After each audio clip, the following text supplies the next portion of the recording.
याद रखो, ध्यान जहां जाता है जीवन वैसा ही बन जाता है। अगर ध्यान फूल पर है तो तुम्हारे भीतर खुशबू आएगी।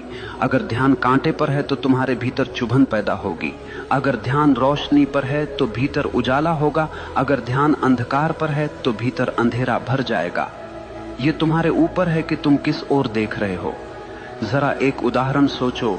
दो आदमी बाजार से गुजर रहे हैं। एक की नजर सड़क पर गिरे कूड़े पर है। वो कहता है, देखो कैसी गंदी सड़क है, कितना बदबूदार शहर है। दूसरे की नजर सड़क के किनारे खिले फूल पर है।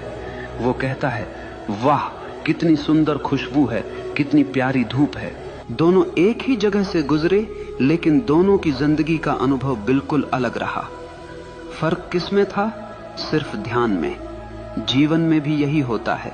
तुम्हारे चारों तरफ अच्छाई भी है, बुराई भी है, रोशनी भी है, अंधेरा भी है, प्यार भी है, नफरत भी है, लेकिन तुम्हारा ध्यान किस पर है यही तय करेगा कि तुम्हारी जिंदगी कैसी होगी।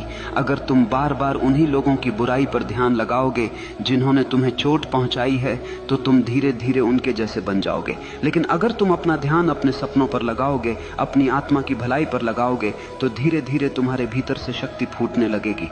यही कारण है कि महान लोग कभी दूसरों की आलोचना पर ध्यान नहीं देते।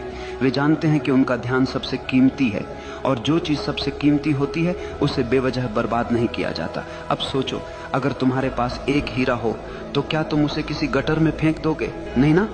तो फिर अपना ध्यान जो हीरे से भी कीमती है, क्यों तुम दूसरों की गंदगी में फेंक देते हो?